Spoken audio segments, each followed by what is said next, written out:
शुक्लांबरधरं विष्णुं शशिवर्णं चतुर्भुजं प्रसन्नवदनं ध्यायेत् सर्वविघ्नोपशान्तये। या देवी स्तूयते नित्यं विबुधैर्वेदपारगैः सा मे वसति जिह्वाग्रे ब्रह्मरूपा सरस्वती। निधये सर्वविद्यानां विषजे भवरोगिणां गुरवे सर्वलोकानां दक्षिणामूर्तये नमः। श्रीदक्षिणामूर्तिसुदेशिकेन्द्रं द्वैपायनं सूत्रकृतं मुनीन्द्रं श्रीशङ्करं भाष्यकृतं यतीन्द्रं मद्देशिकञ्चापि नमामि विद्यै।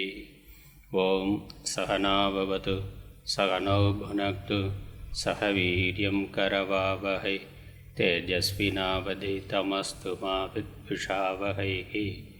ॐ शान्ति शान्ति शान्तिः।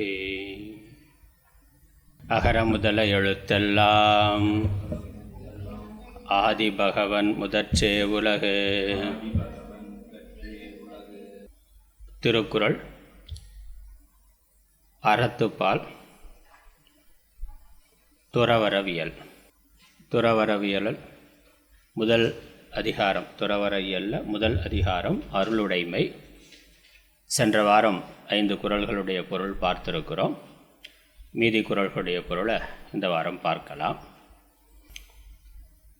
அறம் பொருள் இன்பம் வீடு என்ற புருஷார்த்தம் தர்ம அர்த்த காம மோக்ஷம் என்று சம்ஸ்கிருதத்தில் சொல்லப்படுவது. இல்வாழ்க்கையில் இருந்து அறம் பொருள் இன்பம் என்ற 3 புருஷார்த்தங்களை அடைய வேண்டும். 4 புருஷார்த்தங்களில் அறம் பொருள் இன்பம்ங்கிற 3 புருஷார்த்தங்கள் அதை அடைவதற்கு சாதனமாக வாழ்க்கை முறையாக இருக்கிறது இல்லறம். அதனால் இல்லறத்தை முதலாக சொன்னார். இல்லற தர்மங்கள் எல்லாம் சொன்னார். இல்வாழ்க்கையினுடைய தர்மங்களை எல்லாம் விரிவாக சொன்னார். எதை செய்யணும் எதை செய்யக்கூடாது என்று எல்லா விஷயங்களையும் சொன்னார். பரம புருஷார்த்தமான மோட்சத்தை அடைவதற்கு துறவு வாழ்க்கை. துறவு இல்லாமல் ஒருவன் ஞானத்தை அடைய முடியாது. ஞானம் இல்லாமல் மோட்சத்தை அடைய முடியாது. துறவு என்பது என்ன என்பதை சென்ற வகுப்பில் பார்த்தோம். இல்வாழ்க்கையில் இருந்து பின்பற்றிய எல்லா அறங்களையும் விட்டு கடந்து துறவு வாழ்க்கைக்கு வருதல். முக்கியமாக உறவுகள், கடமைகள், பொறுப்புகள் இவைகளை துறத்தல். இந்த துறவு என்பது 2 விதம். ஒன்று புறத்துறவு, இன்னொன்று அகத்துறவு. மோட்சத்திற்கு துறவு இன்றியமையாதது. இந்த 2 விதமான துறவுகளில் புறத்துறவு என்பதை விட அகத்துறவு முக்கியமானது. புறத்துறவு என்பது புற வாழ்க்கையிலேயே அனைத்து உறவுகள், உடைமைகள், வீடு, மனைவி, மக்கள் அனைத்தையும் விட்டுவிட்டு தனிமையான வாழ்க்கைக்கு காடு, மலை, குகைகள் என்று தனிமையான இடத்திற்கு, தனிமையான வாழ்க்கைக்கு செல்லுதல். அது முறைப்படி செல்ல வேண்டும் என்பதை சென்ற வகுப்பில் பார்த்தோம். அதனால் புறத்திலேயே எதையும் வைத்து கொள்ளாமல் மிக குறைவான ஆடைகளோடு பிக்ஷை எடுத்து வாழ்ந்து குருகுலம், குருவிடம் இருந்து அல்லது குருகுலத்தில் இருந்து குரு மூலமாக தத்துவ ஞானங்களை கேட்டு அறிதல்.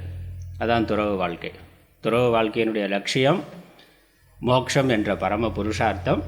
அதற்கு சாதனமாக ஞானம் இருக்குது. அந்த ஞானத்தை அடைவதற்காக குருவை அணுகி குருவிடமிருந்து ஞானத்தை தருகின்ற நூல்களை குரு மூலமாக கற்றல், கேட்டல். அதான் துறவு வாழ்க்கை. அல்லது இல்லறத்தில் இருந்தே வேதாந்த சாஸ்திரங்களை கேட்கலாம். அதன் பிறகு அந்த ஞான நிஷ்டைக்காக துறவு வாழ்க்கை என்பது இருக்கின்றது. அதனால் வித்வத் சந்நியாசம், விவிதிஷா சந்நியாசம்னு நம்ம சாஸ்திரங்களில் இந்த சந்நியாசத்தினுடைய பயன், சந்நியாச வாழ்க்கையிலிருந்து செய்ய வேண்டியதுங்கிறத 2ஆக பிரித்து சொல்லியிருக்கு. தத்துவ சாஸ்திரங்களை, பகவத்கீதை, உபனிஷத்தை படிக்கிறதுக்காகவே துறவு வாழ்க்கையை எடுத்தல். ஏன்னா இல்வாழ்க்கையிலிருந்து அதற்கு நேரம் ஒதுக்க முடியலைன்னாக்கா துறவு வாழ்க்கைக்கு வந்து குரு மூலமாக தத்துவ சாஸ்திரங்களை படித்து ஞானத்தை பெற்று மோட்சத்தை அடைதல். அல்லது நமக்கு புண்ணியம் இருந்து நாம் வசிக்கின்ற பகுதிகளிலேயே குருமார்கள் இருந்து அவர்கள் வேதாந்த பாடத்தையும் எடுத்து சொல்பவர்களாக இருந்து நமக்கும் போய் கேட்பதற்கு நேரமும் இருந்தால் இல்வாழ்க்கையில் இருந்து சாஸ்திர விஷயங்களை கேட்கலாம், சிரவணம் பண்ணலாம். அதன் பிறகு ஞான நிஷ்டைக்காக வாய்ப்பு இருந்தால் குறிப்பிட்ட காலத்திற்கு பிறகு குடும்ப பொறுப்புகளெல்லாம் முறையாக முடித்து கொண்டு துறவு வாழ்க்கைக்கு வரலாம். ஆனால் புறத்துறவு அப்படிங்கிறது கட்டாயம் இல்லை. துறவு என்பதில் அகத்துறவு என்பது தான் முக்கியமானது. இந்த திருக்குறள்லே சொல்கிறார், அகத்துறவு இல்லாமல் இந்த பார்க்க போகிறோம் பின்னாடி இந்த துறவரவியல்லே பின்னாடி சொல்ல போகிறார். அகத்துறவு இல்லாமல் புறத்துறவு மட்டும் இருக்கிறது, புற வாழ்க்கையை மட்டும் அனைத்தையும் விட்டுட்டு போகிறது என்று இருக்கிறத கூடா ஒழுக்கம்னு சொல்கிறார். அது ஒரு மனசில் ஆசை முதலானவை இருக்குது, ஆனால் புறத்தில் எதுவும் இல்லாதவர் போல் இருக்கிறார்னா அதுக்கு கூடா ஒழுக்கம், அது தவறான ஒழுக்கம் என்று அதை நிந்திக்கின்றார். அதற்கப்புறம் இந்த அகத்துறவினுடைய புறத்துறவு இல்லைனாலும் அகத்துறவு இருந்தாலே போதுமானது என்பதற்கும் சொல்கிறார். மழித்தலும் நீட்டலும் வேண்டாவாம் யாக்கைக்கு உலகம் பழித்தது ஒழித்து விடின்னா. அப்போ மழித்தல் நீட்டல்ங்கிறது புறத்துறவை காமிக்கிறது. ஒன்று மழித்து மொட்டையடித்து கொண்டு துறவியாக இருக்கிறது, மொட்டை சன்னியாசியாக இருக்கிறது. இல்லை தாடி மீசை வளர்த்து கொண்டு கட்டிங் சேவிங் இல்லாமல் தாடி மீசை வளர்த்து கொண்டு இருக்கிறது, அது நீட்டல். ரெண்டு தான். அப்படி இருக்கிறதும் துறவு வாழ்க்கையில் சொல்லப்பட்டிருக்கு. இந்த ரெண்டும் தேவையில்லை. யாருக்கு? உலகம் பழித்தது ஒழித்து விடின். உலகம் பழிக்கின்ற ஆசை முதலானவைகளை மனதிலிருந்து ஒருவன் விட்டுவிட்டான் என்றால் இந்த துறவு என்பது கட்டாயம் இல்லை. அப்போ துறவு என்கிற பொழுது துறவரம் துறவரவியல் என்று தனியாக பிரித்து சொல்லுகின்ற பொழுது இல்வாழ்க்கையில் இருக்கின்ற பொழுது நம்ம மனதில் வைத்திருக்கக்கூடிய சகல விதமான விருப்பு வெறுப்புகளையும் துறவு வாழ்க்கைக்கு வருகின்ற பொழுது நாம் விட்டுவிட வேண்டும். அதை விடுவதற்கு தான் துறவு வாழ்க்கை, அல்லது விட்டுவிட்டு துறவு வாழ்க்கைக்கு வர வேண்டும்.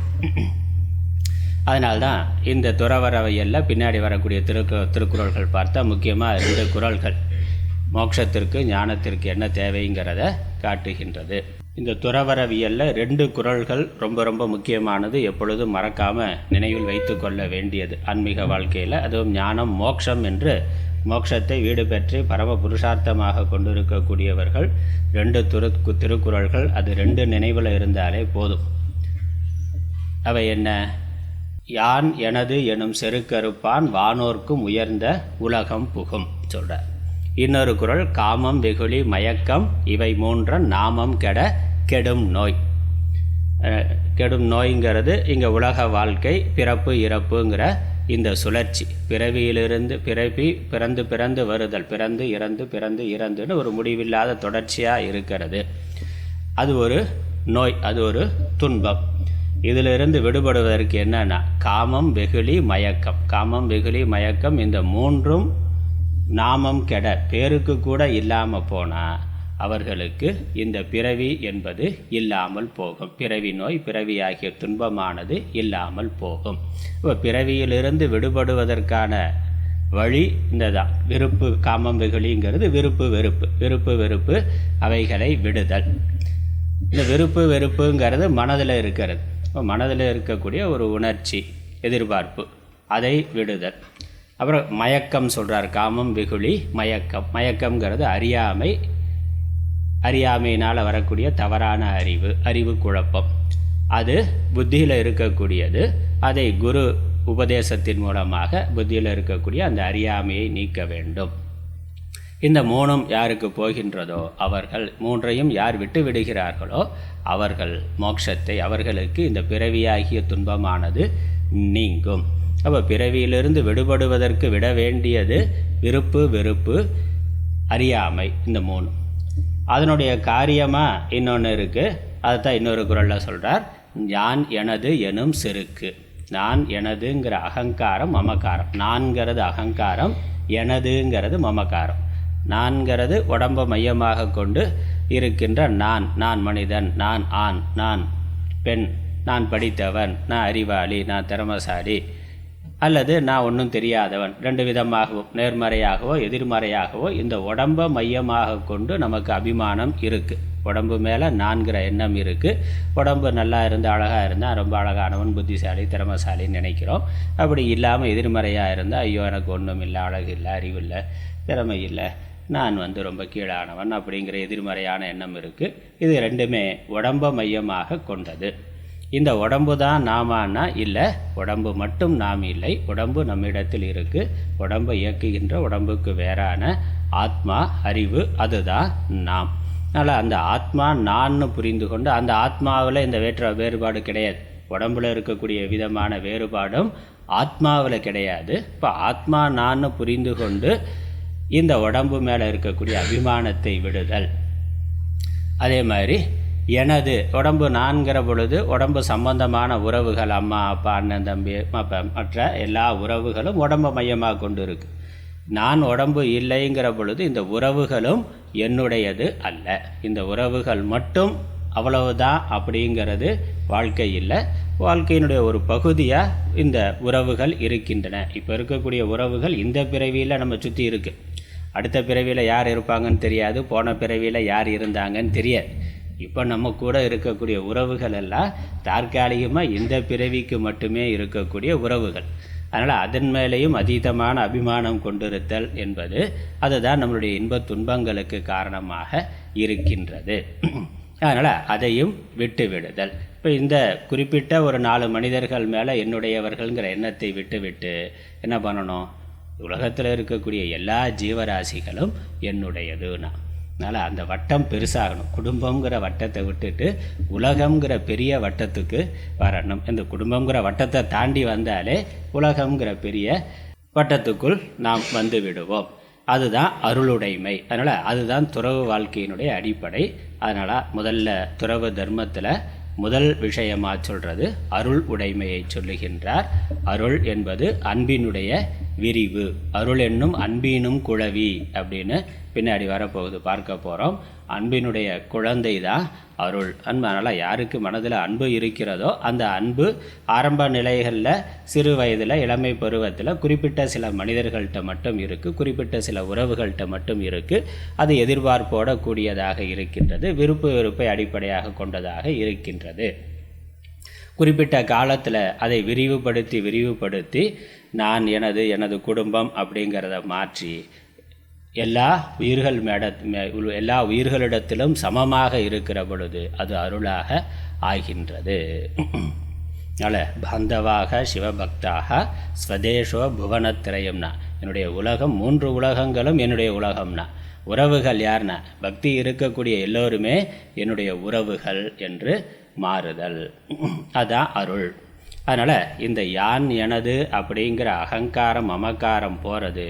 அவர்கள் மோட்சத்தை அடைகிறார்கள். மோட்சங்கிற பரம புருஷார்த்தத்தை, இறைநிலையை அடைகிறார்கள். அதனால் மோட்சத்தை அடையிறதுக்கு இந்த அகங்காரம் மமக்காரம் போகணும்.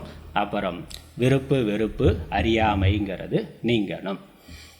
அதனால் இந்த 5ஐயும் விடுதல் என்பது தான் துறவு.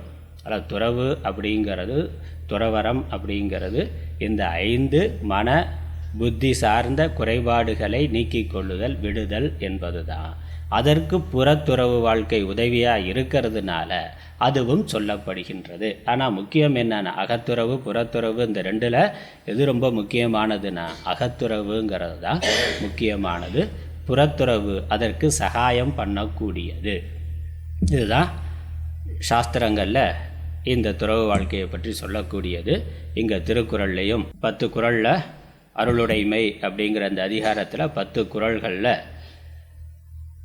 என்னென்ன விஷயங்கள் இருக்குங்கிறத சுருக்கமாக பார்த்தோம்னாக்கா, முதல் 2 குறள்களில் அந்த அருளுடைமையினுடைய சிறப்பை சொல்லுகின்றார்.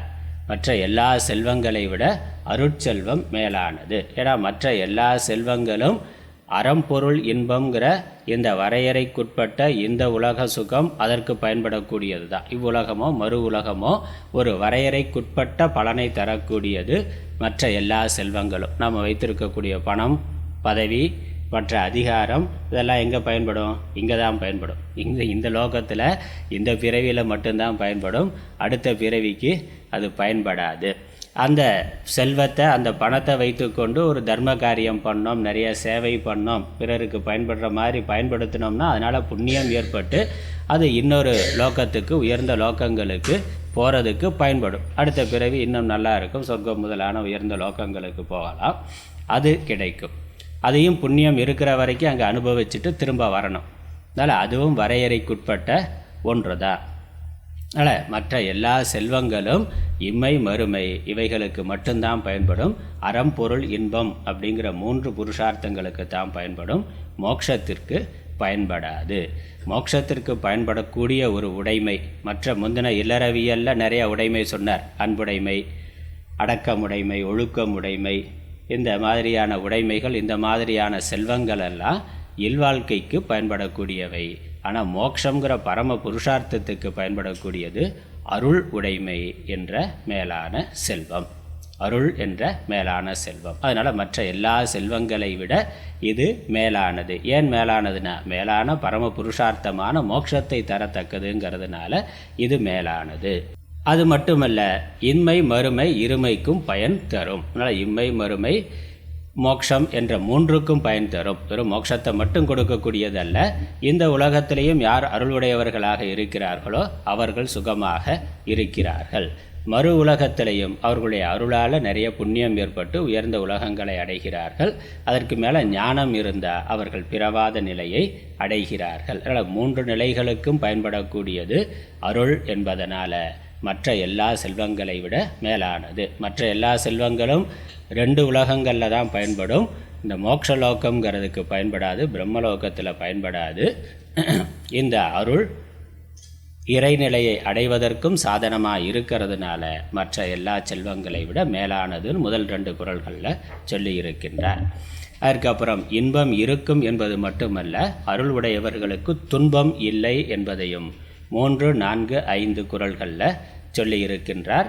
மறுமையில் துன்பம் இல்லை. ஏன்னா அருள் இருந்தால் யாருக்கும் கெடுதல் பண்ண மாட்டாங்க, யாருக்கு கெடுதல் நினைக்கக்கூட மாட்டார்கள், யாருக்கு எந்த விதத்திலையும் துன்பம் கொடுக்க மாட்டான். அருள்ங்கிறது இரக்கம் கருணை. இரக்கம் கருணை இல்லாததுனால தானே மற்றவர்களை நம்ம துன்புறுத்துகிறோம்.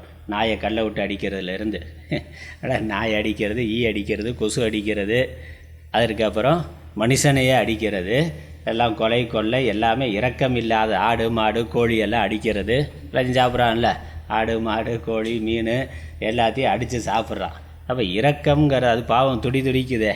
இப்போ அதன் மேலே ஒரு இரக்கம் இருந்தால் அதை சாப்பிடணும்னு தோணுமான தோணாது. அப்போ அது அந்த அருள் இருக்கிறவன் அந்த பாப்பங்களை செய்ய மாட்டான். பிற உயிரை துன்புறுத்துறதுங்கிற பாப்பம் அதை செய்ய மாட்டான். வாக்காலோ மனதாலோ உடலாலோ எந்த விதத்திலையும் யாருக்கும் கெடுதல் செய்யணும்னு நினைக்க மாட்டான், யாருக்கும் துன்பம் கொடுக்கணும்னு நினைக்க மாட்டான், செய்ய மாட்டான். அருள் இருந்தால் கருணை இருந்தால். வாடிய பயிரை கண்டபோதெல்லாம் வாடினேன்னா, ஒரு பயிர் வாடுறதை பார்த்தா கூட அருள் இருக்கிறவனுக்கு மனதில் கருணை வருது, ஏதாவது தண்ணி ஊற்றி காப்பாற்ற முடியுமா அப்படின்னு பார்க்கிறார்கள். அதனால் அவர்களுக்கு மறுமை துன்பம் பாப்பம் இல்லைங்கிறதுனால மறுமை துன்பம் இல்லை. இங்கே இம்மையில் இந்த பிறவியில் கூட புறத்தில் புற வாழ்க்கையில் துன்பம் வரலாம், ஆனால் மனதில் அவர்களுடைய அருளால் அன்பினால் அவர்கள் துன்பம் இல்லாதவர்களாக கவலை இல்லாதவர்களாக இருக்கிறார்கள். இந்த பிறவியில் உடம்புல நமக்கு நோய் வரலாம், அல்லது பணம் இல்லாமல் இருக்கலாம், இல்லை படிப்பு சரியாக வராமல் இருக்கலாம், மற்ற குறைபாடுகள் அது நம்ம முந்தின பிறவியில் செய்த புண்ணிய பாவத்துக்கு ஏற்றாற் போல் இந்த பிறவியில் இருக்கும். அதனால் அது எல்லோருக்கும் எல்லாமே நிறைவாக இருக்கும்னு எந்த உத்தரவாதமும் கிடையாது. செல்வம் இருக்கிறவன்ட்ட அறிவு இருக்காது, அறிவு இருக்கிறவன்ட்ட செல்வம் இருக்காது, 2ம் இருந்தால் உடல் ஆரோக்கியம் இருக்காது.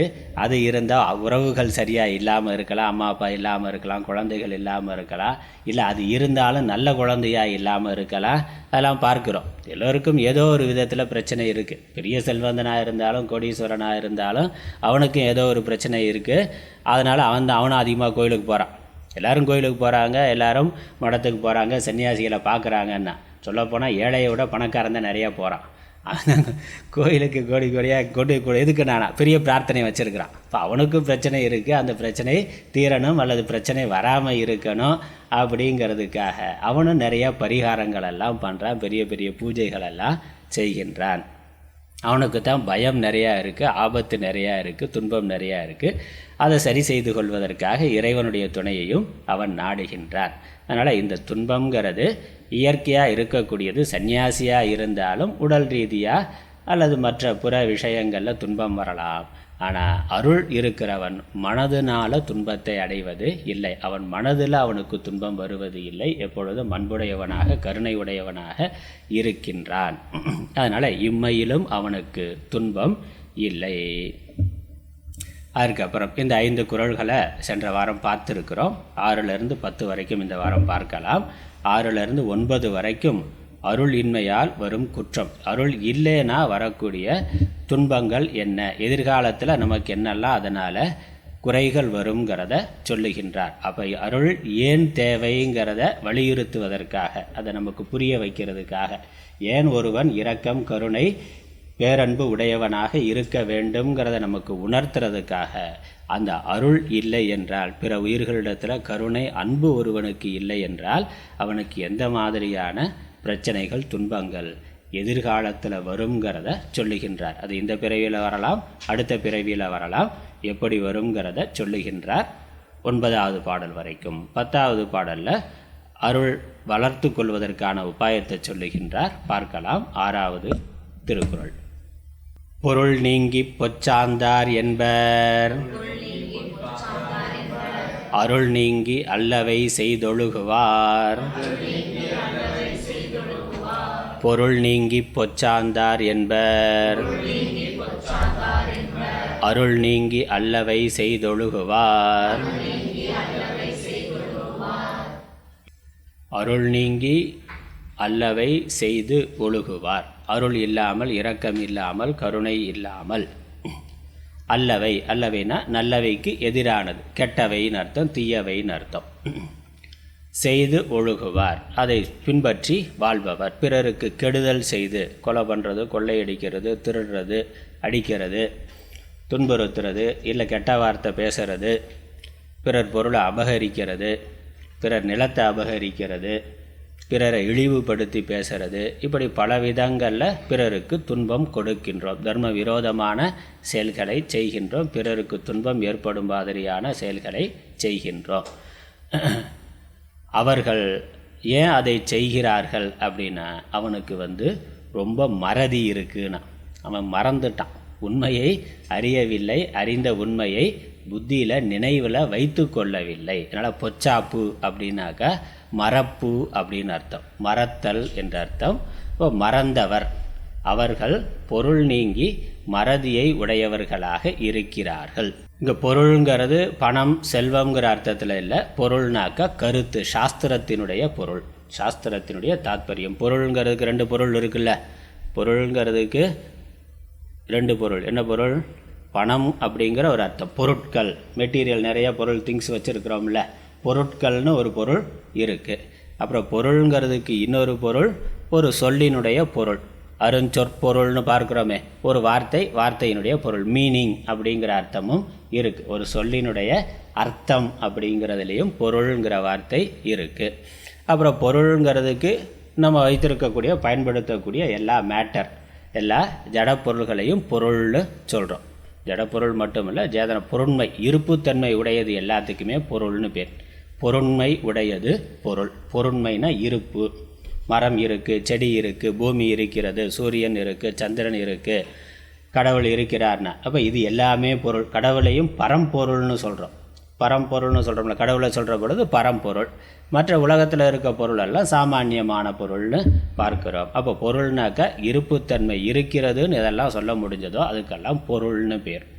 அதுக்கப்புறம் ஒரு சொல்லினுடைய அர்த்தத்தையும் பொருள்னு பார்க்குறோம். இங்கே பொருள் தர்மசாஸ்திரங்களுடைய அர்த்தம், தர்மசாஸ்திரங்களுடைய கருத்து. அதை மறந்தவர்கள், அதை மறந்ததுனால இவன் தவறான செயல்களை செய்கின்றான். ஏன்னா நமக்கு தர்மம் தெரியுமா தெரியாதானா? தர்மம் தெரியும், ஸ்கூலில் சின்ன வயசுலேருந்து படிச்சுக்கிட்டே இருக்கிறோம். ஆத்திச்சூடி அறம் செய்ய விரும்பு 60 சினம்னு ஆத்திச்சூடி தொடங்கி திருக்குறள், அப்புறம் நாலடியார், கொன்றை வேந்தன், நீதி நெறி விளக்கம், நீதி நெறி வெண்பா, இன்னும் எத்தனையோ இருக்குது. நமக்கு நீதி இலக்கியங்கள்னு எண்ணற்ற நூல்கள் இருக்குது. நம்ம பள்ளி பாடத்திலேருந்து 1ஆவதுலேருந்து படிக்கிறோம். ஸ்கூலுக்கே போகலைனாலும் மற்றவர்கள் பெரியோர்கள் சொல்லியே நிறைய விஷயங்களை கேட்டு இருக்கிறோம். பழமொழிகள் நிறைய இருக்குது. அப்போ தர்மம் தெரியாதானா? தர்மம் தெரிந்து தான் இருக்குது. எல்லோருக்குமே தர்மம் தெரிந்து தான் இருக்குது. ஓரளவுக்காவது தர்மம் தெரிந்து தான் இருக்குது. முழுக்க அவன் தர்ம சாஸ்திரத்தை மனப்பாடம் பண்ணி வச்சுக்கலைனாலும் சாமானிய தர்மம் எல்லோருக்கும் தெரிந்து தான் இருக்குது. யாராவது நம்மகிட்ட இருந்து ஒரு பொருளை திருடுனாக்கா அதை ஒத்துக்கிறோமா? அப்போ தப்பு, திருடுறது தப்பு, எப்படி நீ என்னுடைய பொருளை எடுக்கலாம்னு கேட்குறோம். யாராவது நம்ம கடுமையாக பேசினாக்கா அதை நம்ம ஒத்துக்கிறோமா? என்னை ஏன்டா கடுமையாக பேசுகிற, அன்பாக பேசுனா என்னடா அப்படின்னு கேட்குறோம். அன்பாக பேசணும், கோபப்படக்கூடாது, பொறாமப்படக்கூடாது, பொறுமையாக இருக்குது. இந்த விஷயங்கள்லாம் எல்லாருக்கும் தெரிஞ்சு தானே இருக்குது. நம்மக்கிட்ட யாரும் இந்த தப்பை பண்ணக்கூடாது. நம்ம பொருளை யாரும் எடுக்கக்கூடாது, நம்மளை யாரும் திட்டக்கூடாது, நம்மளை யாரும் அடிக்கக்கூடாது, நம்மளை யாரும் கொலை பண்ணக்கூடாது, இதெல்லாம் பார்க்குறோம்ல. அப்போ இதெல்லாம் தப்பானது, நமக்கு துன்பத்தை தரத்தக்கது, அதனால் பிறர் நமக்கு செய்யக்கூடாதுன்னு நம்ம நினைக்கிறோம். அப்படி செய்யாமல் இருக்கிறது அவர்களுடைய தர்மம்னு நினைக்கிறோம். பிறர் நமக்கு கெடுதல் செய்யாமல் இருக்கிறது அவர்களுடைய தர்மம்.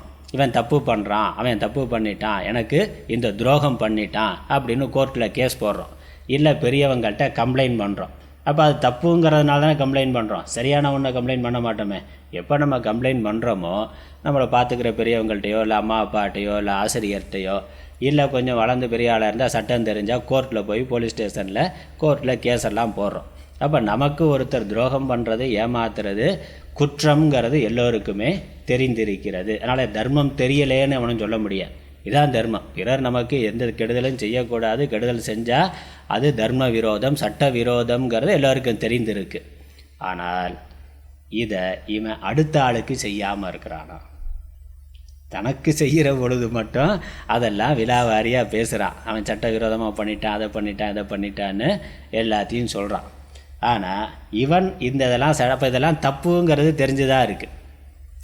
இதை அவன் மற்றவர்களுக்கு செய்யாமல் இருக்கிறானான்னா அதான் கேள்வி. அப்போ மறந்து போயிடுது. அதான் சொல்கிறார். அப்பொழுது பிறருக்கு இவன் பிறரிடத்தை பழகிற பொழுது, பிறரை அடிக்கிற பொழுது, பிறருக்கு துன்பம் கொடுக்கிற பொழுது, பிறர் பொருளை திருடுகின்ற பொழுது, அப்போ இவன் இந்த தர்மத்தை மறந்து விடுகிறான். அந்த தர்மத்தை இதெல்லாம் தப்பு பண்ணக்கூடாது, நமக்கு எப்படி துன்பம் வருமோ அதே மாதிரி அடுத்தவங்களுக்கு துன்பம் வரும் அப்படிங்கிறத மறந்து விடுகிறோம். நாய் நம்மளை துரத்தி கடித்தா நமக்கு துன்பம் வரும், அதானே? நாம் நாயை துரத்தி கடித்தா நாய்க்கு துன்பம் வருமா? நம்ம கடிக்கிறது இல்லை, கடிக்கிற அளவுக்கு போயிடுறதில்ல, ஆனால் அடிக்கிறோம் இல்லை. நாய் நம்மளை கடிக்க வருது, ஏன்னா அதுக்கு கை இல்லை, அதனால் அடிக்காது. அதுக்கு பதில் அதுக்கு வாய் தான் இருக்குது, கடிக்க வருது. அது நம்ம கடித்தால் துன்பம் வரும்னா நாம் அது அடித்தால் அதுக்கு துன்பம் வருங்கிறது ஒரு அறிவு தானே. அப்போ அதை செய்யக்கூடாதுன்னா நாம் அதற்கு அதை செய்யக்கூடாதுங்கிறது சாமானிய தர்மம். ஆனால் இந்த தர்மத்தை நாம் ஏன் கடைபிடிக்கிறது இல்லைன்னா மறந்துடுறோம். அதனால் செய்யாமல் இருக்கிறான். அதான் சொல்கிறார், அருள் நீங்கி அல்லவை செய்து ஒழுகுவார். தர்மத்தை மறந்து கெடுதலை செய்து வாழ்பவர்கள் ஏன் அதை செய்கிறார்கள்னா, ஐயோ பாவம், ரொம்ப மறதியில் இருக்கிறார்கள், தர்மத்தை மறந்து போய்விட்டார்கள், அதனால் பாப்பம் செய்கிறார்கள். அதனால் பொருள் நீங்கி பொச்சாந்தார் என்பர். வாழ்க்கை அனுபவங்களிலிருந்து நாம் பாடம் கற்றுக்கொள்ள வேண்டும். கற்றுக்கொண்டதை மறவாது இருக்க வேண்டும். ஒன்று சாஸ்திரம் சொல்லுது, பெரியவர்கள் சொல்கிறாங்க, நம்ம பாட புஸ்தகம்லாம் சொல்லுது, தர்மம் தெரியும். இல்லை நம்முடைய வாழ்க்கை அனுபவத்தில் இருந்தே நாம் கற்றுக்கொள்ள வேண்டும். ஸ்கூலுக்கே போகல, படிக்கலைனாலும் நம்முடைய வாழ்க்கையிலிருந்தே பாடத்தை கற்றுக்கொள்ளணும். கற்றுக்கொண்ட பாடத்தை மறக்கக்கூடாது, தர்மத்தை மறக்கக்கூடாது. அதுக்கப்புறம் இன்ப துன்பங்கள் வினைப்பயனாக விளைபவை என்பது காரண காரிய விதி. நமக்கு வருகின்ற இன்ப துன்பங்களுக்கு காரணம் என்ன? பிறருக்கு நாம் செய்த இன்ப துன்பங்கள். அதுதான் நமக்கு இன்னொரு காலத்தில் நமக்கு இன்ப துன்பமாக வருகின்றது.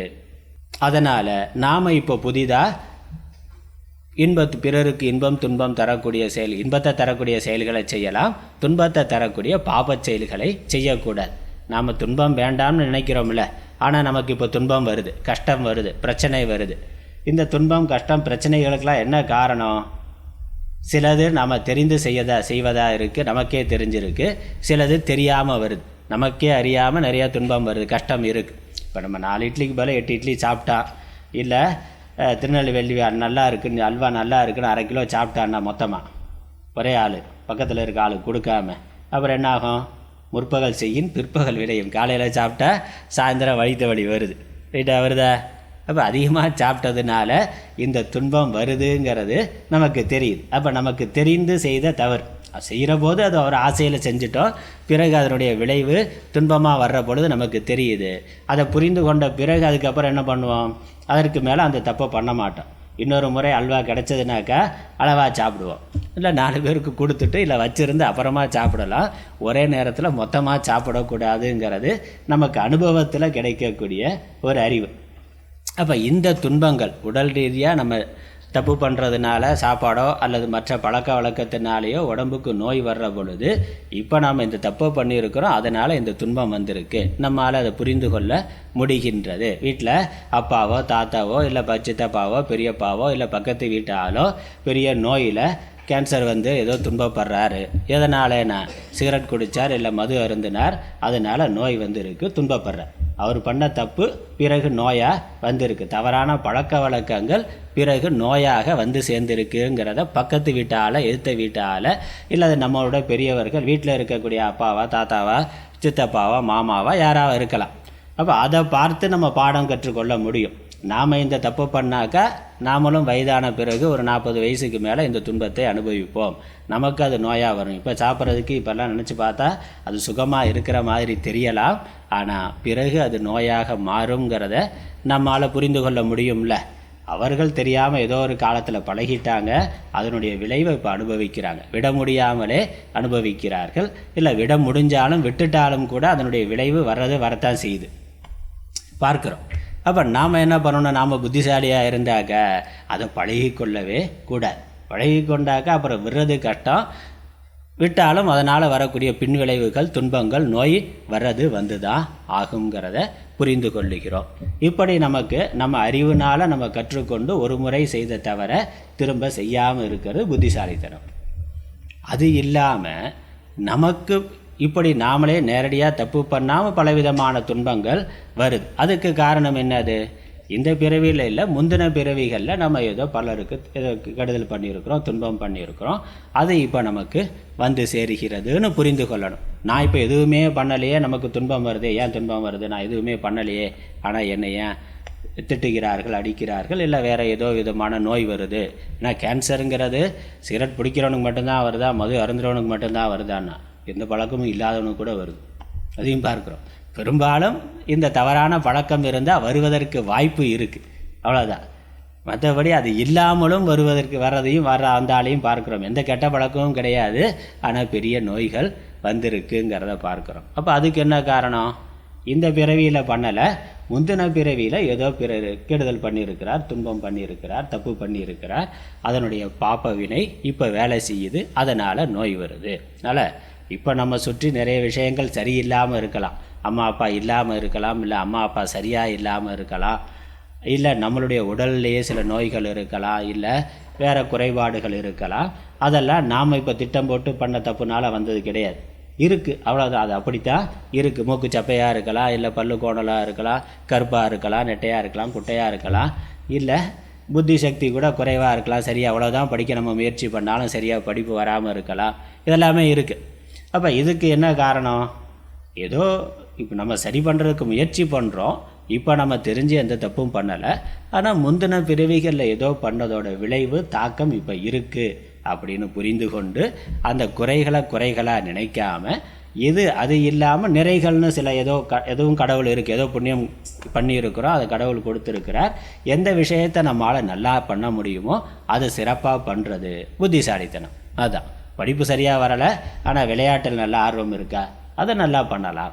இல்லை நல்லா ஓவியம் வரைய முடியுது, அதில் ஆர்வம் இருக்குது, இல்லை பாட்டு, வேறு கலைகள் எவ்வளவோ இருக்குது, ஸ்போர்ட்ஸ் இருக்குது, இல்லை உடற்பயிற்சி முதலானவைகள் நல்லா பண்ணி மிலிட்ரிக்கு போகலாம், போலீஸ்க்கு போகலாம், எத்தனையோ துறைகள் இருக்குது. போனால் டாக்டராகவே தான் போகணுங்கிறது இல்லையே.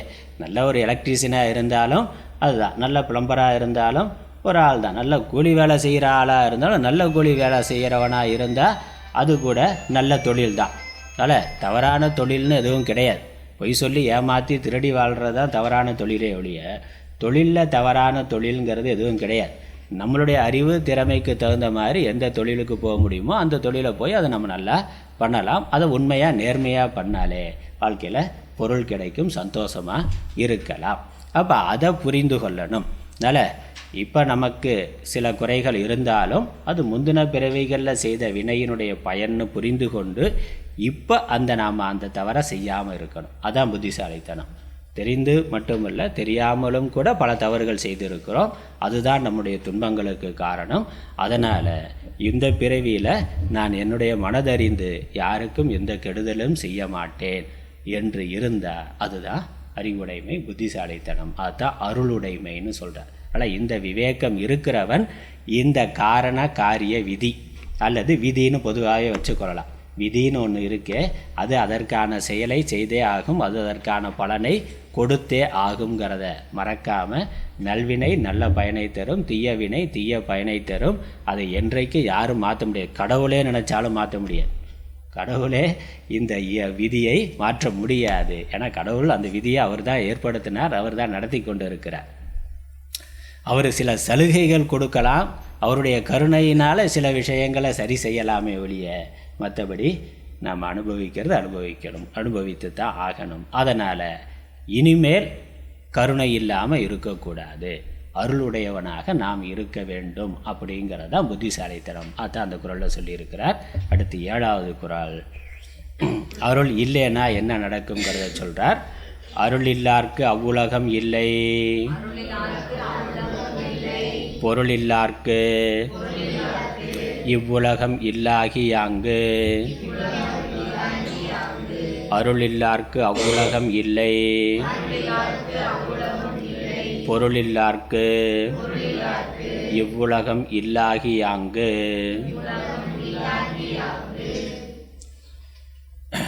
பொருள் இல்லார்க்கு இவ்வுலகம் இல்லாகி யாங்கு அப்படின்னா பொருள் இல்லாதவர்களுக்கு இந்த உலகம் இல்லாதது போல.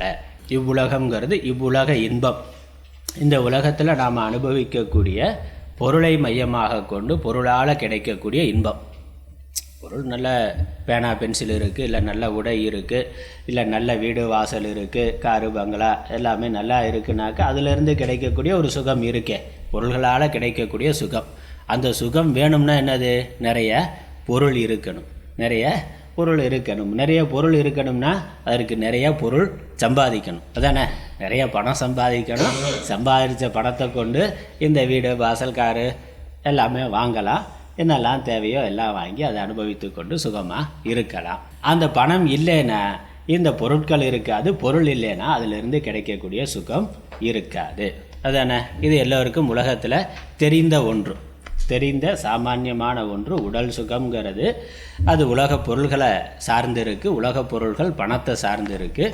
அதனால் நிறையா பணம் சம்பாதிக்கணும், அதுக்கு கடுமையாக உழைக்கணும், நல்ல அறிவு திறமைகளை வளர்த்து கொள்ளணும், நல்லா ஸ்கூலுக்கு போகிற பொழுது நல்லா படிக்கணும், மற்ற என்னெல்லாம் திறமைகள் இருக்கோ நம்மளால் வளர்த்து கொள்ள முடியுமோ அந்த திறமைகளெல்லாம் நல்லா வளர்த்து கொண்டு அவைகளை வெளிப்படுத்தி பணம் சம்பாதிச்சா இந்த உலகத்தில் ஒரு வெற்றி பெற்ற மனிதனாக நல்ல வாழக்கூடிய ஒரு மனிதனாக இருக்கலாம். நல்ல உறவுகளோட, பொருள் இருந்தால் தான் உறவும் இருக்கும், பொருள் இல்லைன்னா பக்கத்தில் உறவும் இருக்காது. அம்மாவோ அப்பாவோ அவங்க கூட ஒரு குறிப்பிட்ட காலத்தில் கைவிட்டுருவாங்க.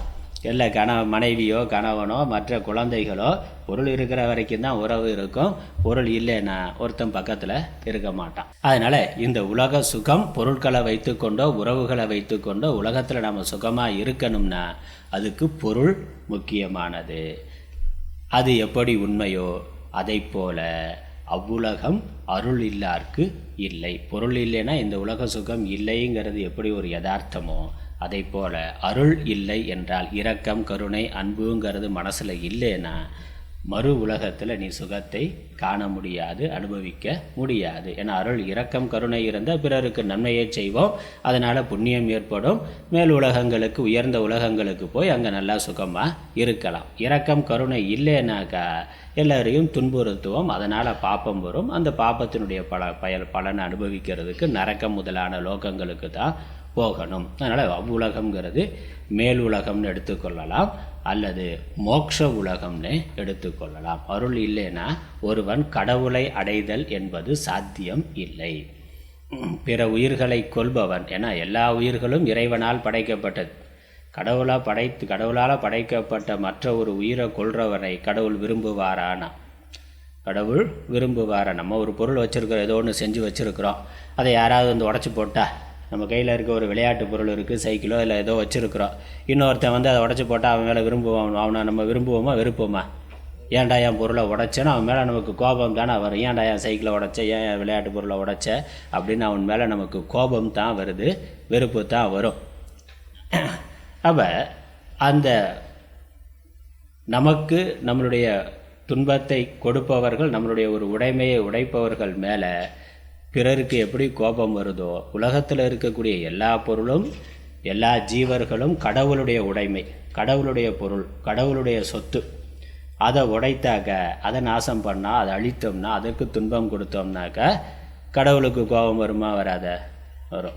இப்போ நம்ம பக்கத்து வீட்டு பையனை நம்ம அடித்தோம்னாக்க யாருக்கு கோபம் வரும்? அவனுக்கு ஒரு பக்கம் கோபம் வரும்.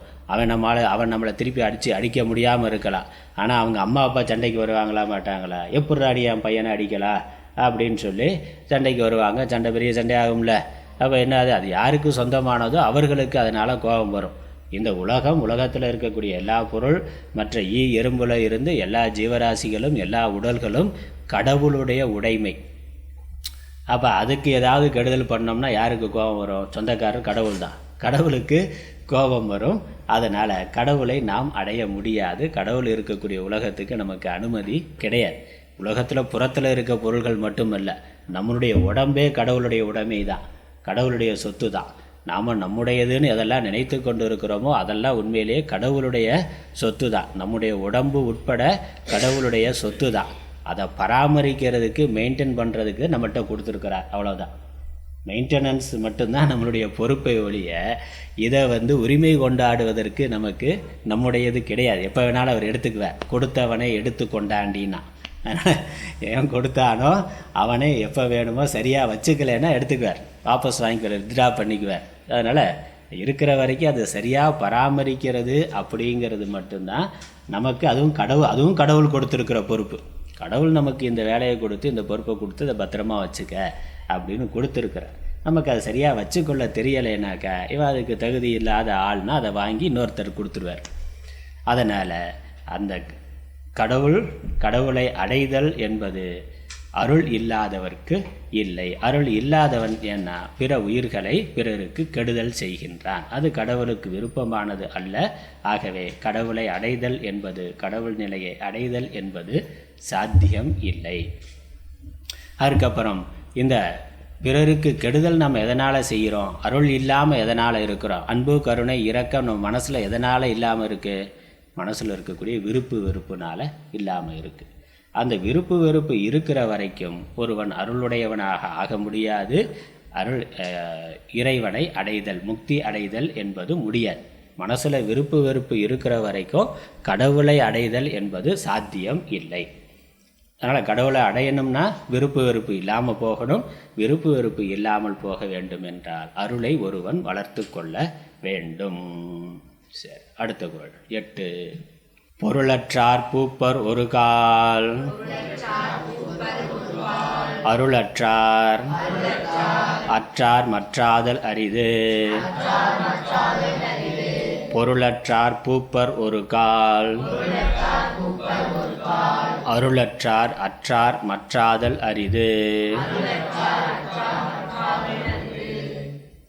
என்ன சொல்றார்? பொருள் இல்லாதவன் கூட பிறகு ஒரு காலத்தில் பொருளை உடையவனாக ஆக முடியும். இப்போ பணம் இல்லைன்னா வாழ்நாள் முழுக்க பணம் இல்லாமலே இருக்க முடியுமா? இருக்கலாமா? அப்படி இல்லையே. இன்றைக்கு என் கையில் பணம் இல்லை, நாளைக்கு வரும், நாளை மறுநாள் வரும், என்னால் உழைச்சி சம்பாதிக்க முடியும். பணம் இருந்து அது தோர்த்தாலும் அது இழந்து போனாலும் திரும்ப என்னால் சேர்க்க முடியும். அல்லது விதியினால் எனக்கு நான் எவ்வளவு உழைச்சாலும் இப்போ பணம் கிடைக்காம இருக்கலாம். விதி மாறுகின்ற பொழுது கண்டிப்பாக எனக்கும் ஒரு நன்மை நடக்கும், செல்வம் வரும். அதனால் இப்பொழுது நம்ம கையில் செல்வம், பணம் இல்லாமல் இருக்கலாம். பணம் இல்லாத ஒருவன் பிறகு ஒரு காலத்தில் நிச்சயமாக பணத்தை அடைவான். அதற்கான வாய்ப்பு இருக்குது. அவனுடைய முயற்சி, உழைப்பு கடினமாக இருக்கிற பொழுது அதற்கான பலன் கண்டிப்பாக கிடைத்தே தேரும். இன்றைக்கி கிடைக்காமல் இருக்கலாம், அல்லது கிடைக்கிறதுல தாமதமாகலாம். கண்டிப்பாக அந்த பலனானது அவனுக்கு வந்தே தீரும், அதில் சந்தேகம் இல்லை. ஆனால் அருளற்றார் அற்றார்னு. அருள் ஒருவன் மனதில் இல்லைன்னா, இரக்கம் கருணை அன்புங்கிறது ஒருவருடைய மனதில் இல்லை என்றால் அவன் மீண்டும் அருளுடையவன் ஆதல் என்பது மிக கடினமான ஒன்று. ஏன்னா மனசில் இரக்கம் கருணை இல்லைன்னா நிறையா பாப்ப செயல்களை குற்ற செயல்கள் பண்ணுறான். இந்த வாசனைங்கிறது பாப்ப செயல்கள் குற்ற செயல்கள் பண்ண அவனுடைய மனது கொடூரமாகிட்டு தான் போகும். மீண்டும் அன்புடையவனாக அவன் ஆதல் என்பது ரொம்ப அரிதான ஒரு கடினமான ஒன்று. ஏன்னா அந்த பாப்பம் அவன் பாப்பம் பண்ண பாப்பத்தினுடைய பலனான துன்பத்தை அனுபவிக்கணும். அந்த துன்பத்தை அனுபவிக்கணும்னாக்க மனசில் விருப்பு வெறுப்பு பொறாமை முதலான கெட்ட குணங்கள் இருக்கணும். அதனால் அது இருக்கிற வரைக்கும் அவன் அருளுடையவனாக ஆக முடியாது. அப்போ ஒரு முறை விருப்பு வெறுப்புனால அருள் இல்லாதவனாக பிறருக்கு துன்பம் பண்ணால் அதனால் ஏற்பட்ட பாப்பமே மீண்டும் மீண்டும் அவனுடைய மனதில் விருப்பு வெறுப்பை ஏற்படுத்தி துன்பத்தை கொண்டு வந்து கொடுக்கும். கருணை உடையவராக ஆகிறது கஷ்டம். இப்போ பார்த்த சமூகத்திலேயே ஒரு குற்றம் பண்ணி ஒரு தப்பு பண்ணி திருடுறான், இல்லை ஏதோ பாலியல் வன்கொடுமை பண்ணுறான், பிறருக்கு கெடுதல் பண்ணுறான். அவனுக்கு பிறகு கைதாகி சிறைக்கு போய் சிறை தண்டனை அனுபவிக்கிறான், இல்லை போயிட்டு ஜாமீனில் வெளியே வந்துடுறான். வெளியே வந்து என்ன பண்ணுறான்? திரும்ப அதே வேலையை தான் பண்ணுறான். சிறை தண்டனை அனுபவிச்சுட்டு வந்தாலும் திரும்ப அதே திருட்டு வேலையை தான் பண்ணுறான், அதான் பண்ணுறான். இல்லை ஜாமீனில் திரும்ப அதே குற்றம் தான் பார்க்குறான். பேப்பரில் படித்தாக்க அவன் மேலே ஏதோ ஒரு குற்றவாளியை கைது பண்ணுறான். கைது பண்ணிவிட்டு என்ன சொல்கிறான்? இவன் மேலே ஏற்கனவே 20 கேஸ் இருக்குன்னா. ஒன்று 20 கேஸ் இருக்குது, ஆளை ஏன் வெளியே விட்டு வச்சுருக்க கேள்வி. இன்னொன்று ஒரு கேஸ் வந்திருக்கு, அதனால் தண்டனை அனுபவிச்சிருக்கிறாங்க அப்படின்னாக்கா கோர்ட்டு கேஸுன்னு அலைஞ்சு கொண்டு இருக்கிறான். அப்போ அதில் இருந்து இனிமேலாவது இந்த தப்பை பண்ணாமல் இருக்கணும்னு திருந்தணும்ல. ஆனால் திருந்த முடியாது. அவனே நினச்சாலும் முடியாது. அது மனசில் அவ்வளவு சேருஞ்சகதியமாக அந்த விருப்பு வெறுப்புங்கிறது மண்டி கிடக்குது. அது அவனால் நீக்கிட்டு ஒரு சுத்தமானவனை ஆகிறதுங்கிறது ரொம்ப ரொம்ப ரொம்ப ரொம்ப கஷ்டம். அதுக்கு ரொம்ப புண்ணியம் இருக்கணும். அப்போ தான் அது நடக்கும். அதனால தான் அருளற்றார் அற்றார் மற்றாதல் அரிது. அவன் திருந்துறதுக்கான வாய்ப்பு ரொம்ப குறைவாக இருக்குது. ஏதோ சத்சங்கம் இருந்தால் தான் நடக்கும். இறைவனுடைய அருளோ அல்லது சத்சங்கமோ பெரியவர்களுடைய தொடர்போ இருந்தால் தான் அவன் மாறிக்கொள்ள முடியுமே வெளியே. இல்லைன்னா அவன் அப்படியே காட்டுமிராண்டியாகவே தான் இருப்பான். 10 குற்றம் 20 குற்றம், எத்தனையோ கொலைகள் பண்ணிவிட்டு பாலியல் வன்கொடுமை எத்தனையோ பார்க்குறோம். அதெல்லாம் மாறாமல் அப்படியே இருக்குது. அதனால தான் பகவானே என்ன பண்ணுறார்? அவனை அந்த சரீரத்திலிருந்து விடுவிச்சிட்றார். என்னது? பகவானே போட்டு தள்ளுற வேலையை தான் பார்க்கிறார். புராண இதிகாச கதைகள்லாம் பார்த்தாக்க அவர் இந்த அரக்கர்கள்லாம் கொள்றாருல்ல. ராமர் என்ன பண்ணார்? ராவணனை கொன்னார், கம்சனை கொன்னார். அதென்ன பண்ணார்? யார்? கம்சனை கொன்னது கிருஷ்ணர் பண்ணார். ராவணனை ராமன் கொன்னார். அப்போ பகவானே அவதாரம் பண்ணி உலகத்துக்கு வந்தாக்க இந்த அசுரர்கள் கெட்டவர்கள்லாம் கொள்கிற வேலையை தான் பார்க்குறார். அவரே கடவுள் தானே. அவர்களை அன்பாக உபதேசம் பண்ணி திருத்தலாமில்ல. திருத்த முடியுமாண்ணா? சான்ஸே இல்லை. அதோட டிசைனே தப்பாக இருக்குது. அதனால் மொத்தமாக அழிச்சிட்டு முதல்ல இருந்து தான் ஆரம்பிக்கணும். அதனால் சம்ஹாரம் பண்ணுற வேலையை தான் பண்ணுறார். யார் தான் திருந்துவதற்கு தயாராக இருக்கிறானோ அவனைத்தான் திருத்த முடியும். யார் உபதேசத்தை கேட்கறதுக்கு தயாராக இருக்கிறானோ, நல்லவனாக வாழ விரும்புகின்றானோ, தெரிஞ்சோ தெரியாமலோ சில தவறுகள் பண்ணியிருக்கலாம்.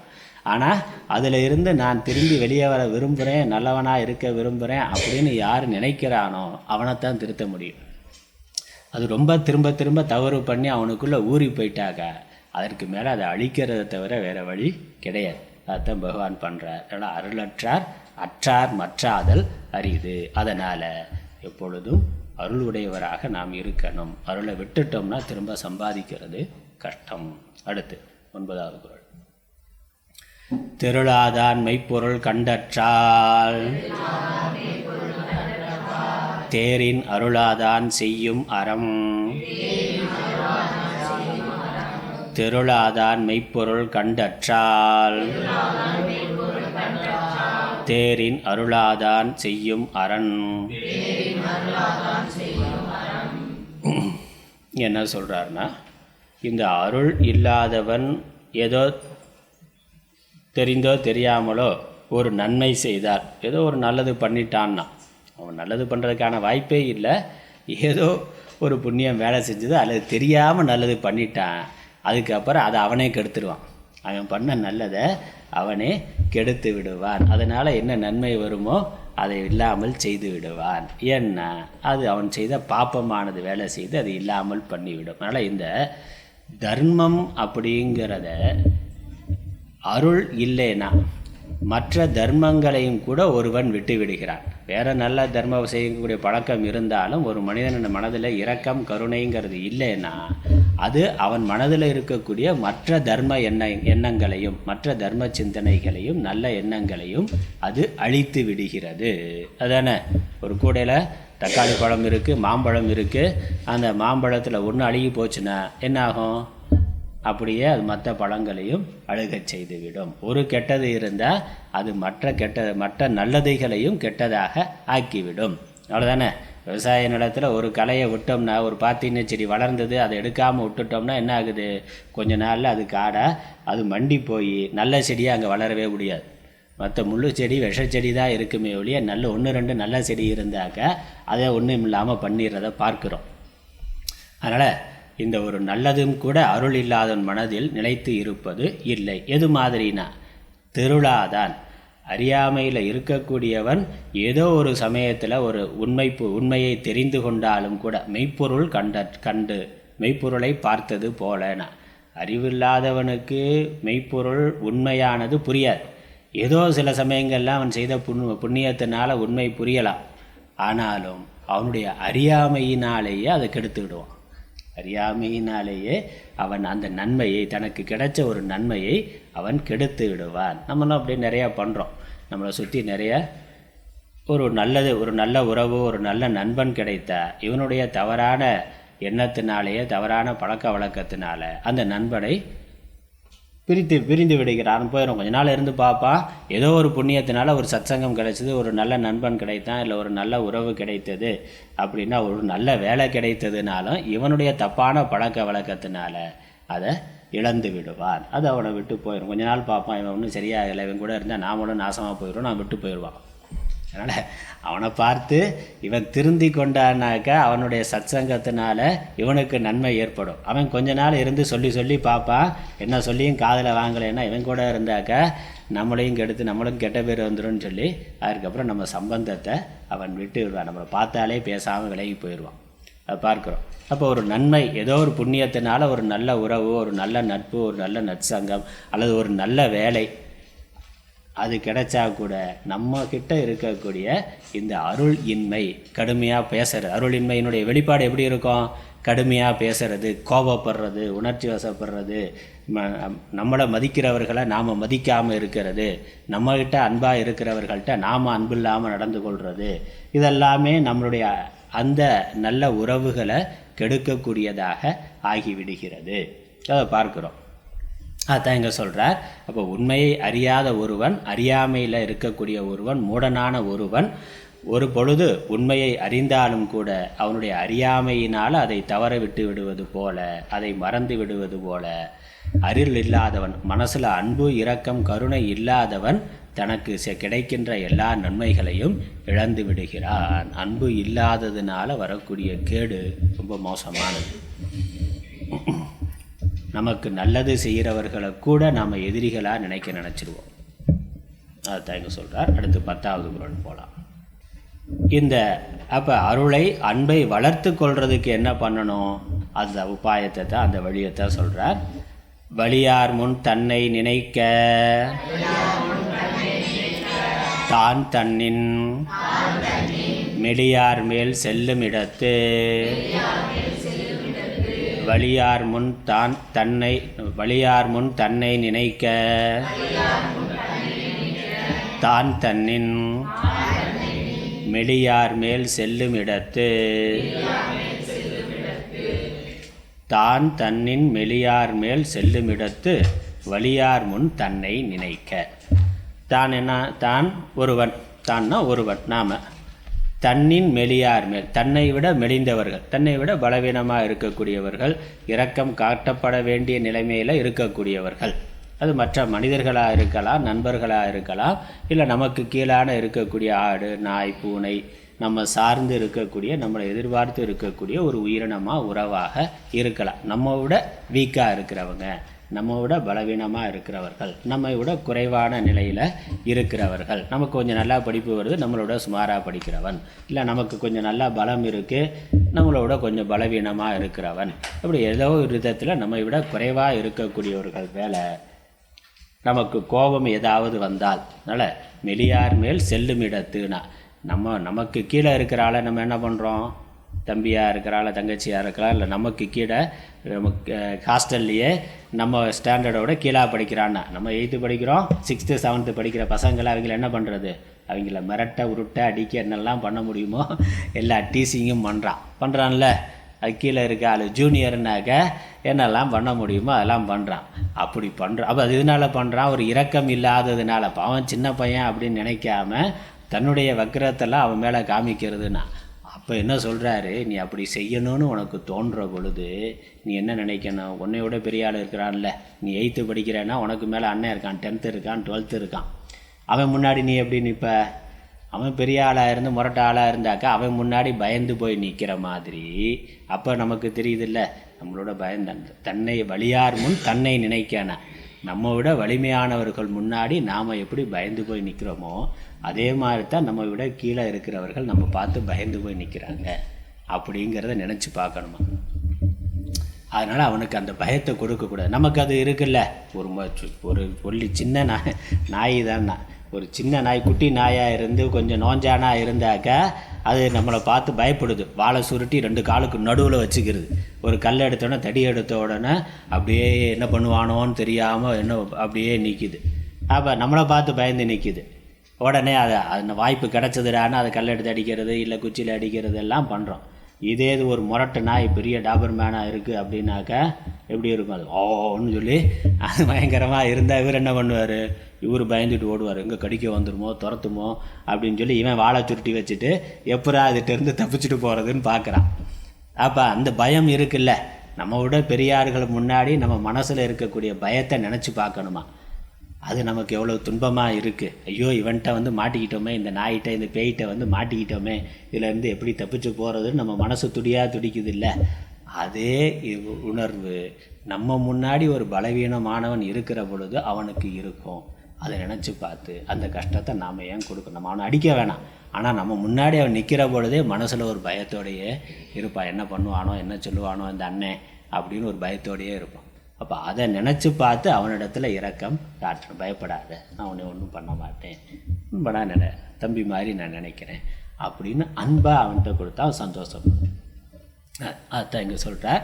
அதனால் நம்ம மனதில் இருக்கக்கூடிய அந்த இரக்கமற்ற தன்மை வர்ற பொழுது நம்மிடத்தில் இரக்கமில்லாமல் இன்னொருவர் நடக்கிற பொழுது நாம் எப்படி இருப்போம், நம்ம மனசு எப்படி வலிக்கும், எப்படி கஷ்டப்படும், துன்பப்படும், பயப்படும் அப்படிங்கிறத நினச்சி பார்த்து நாம் அந்த துன்பத்தை அந்த கஷ்டத்தை அந்த பயத்தை இன்னொரு குழந்தைக்கு இன்னொருத்தருக்கு நமக்கு கீழே இருக்கிறவர்களுக்கு கொடுக்கக்கூடாதுன்னு நினச்சோம்னா நம்ம மனசில் அருள்ங்கிறது இரக்கம் அன்பு கருணைங்கிறது தானாக வந்து விடுங்கிறார். அதான் அதனால் இரக்கம் அன்பை வளர்த்து கொள்வதற்கு அருளை வளர்த்து கொள்வதற்கு இதான் உபாயம். இப்படி 10 குறள்கள் மூலமாக இந்த அருளுடைமையினுடைய முக்கியத்துவத்தை சொன்னார். இதுதான் மோட்சத்திற்கான சாதனம். மற்ற எல்லா செல்வங்களை விட மேலான செல்வம் இந்த அருள் என்பது தான். அதனால் நமக்கு இம்மை மறுமை பிறகு மோட்சம் என்ற 3 பலன்களும் கிடைக்கும்.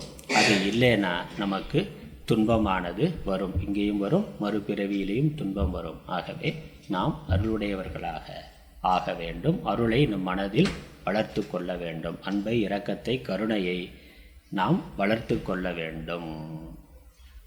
ஓதற்கு எளிதாய் உணர்தற்கு அரிதாகி வேத பொருளாய் மிக விளங்கி தீதற்றோர் உள்ளுதொரும் உள்ளம் உருக்குமே